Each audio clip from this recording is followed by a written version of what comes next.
Hello you weird and wonderful people at internet out there. Welcome back to another Red Dead episode brought to you by Jessup.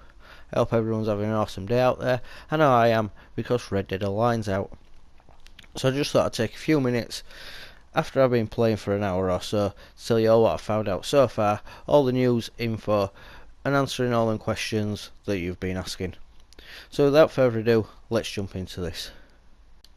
There's character customization. Red Dead Online seems to have done this quite well. You can choose whether you want to be male, female, various different hairstyles, beard styles, far more than's in the main game. You can also go into detail such as facial scars and moles. I think this leads to a lot of customization. So number 2, you have your own camp.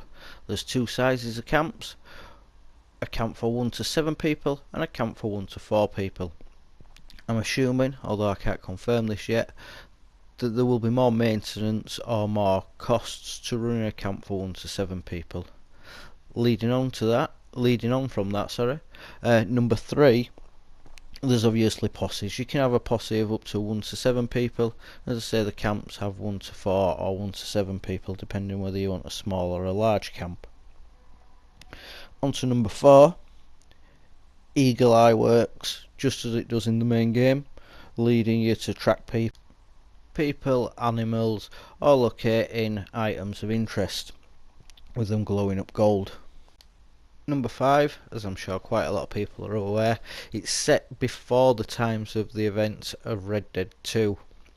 So this is just before Beecher's Hope is run down. If you want to go there and take a look, you'll see it's run down. It's before John buys it. So this is the time period that we're setting for any of those that were unsure of that. Number 6, much like GTA Online, you can insure your horse, which is a bit of an odd one, but I definitely like it. So if you've bonded with your horse and it does end up dying, then you'll eventually be able to get that back, which is an added bonus, especially if you spent all that time bonding with your horse, which seems to be a big integral part of the game to get them perks. On to number 7, perks, and we're going to combine this with number 8. You'll understand why in a second. Guys, sit down, shut the front door. Deadeye works online, however it's a little bit different. You have perk cards. For various different abilities. You'll collect them through the game. These will allow you to select which perks you have available to select for use of Deadeye. The Deadeye online isn't the same as the Deadeye that you have in story mode or single player. You can use Deadeye, you can click different targets, but depending on what perk you have will depend on which part of the Deadeye advantage you have.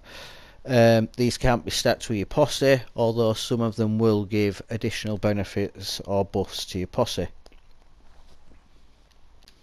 This will deplete your Deadeye bar drastically. It states on the perk that it'll be drastically depleted, so maybe this is how they balance it out, that you can only actually slow time for possibly 2 seconds, and they manage to work that out with a delay on the server so it doesn't actually slow other people down. It'll also be interesting to see if it makes it into the main game, because we're not guaranteed of that. So that's basically it, guys. That's what I found out so far. I hope that's been useful for you. I will have some footage of it tomorrow. Unfortunately, as I say, with it just coming out, I wanted to get this little video out, just letting you all know what we found out so far. I will have some footage of it tomorrow, so stay tuned for that. If you want to see more from me, hit that subscribe button. If you enjoyed this video and found it useful, give us a little like. It's all appreciated. Until next time, guys, I've been Jessup. See y'all later. Stay safe. Peace out.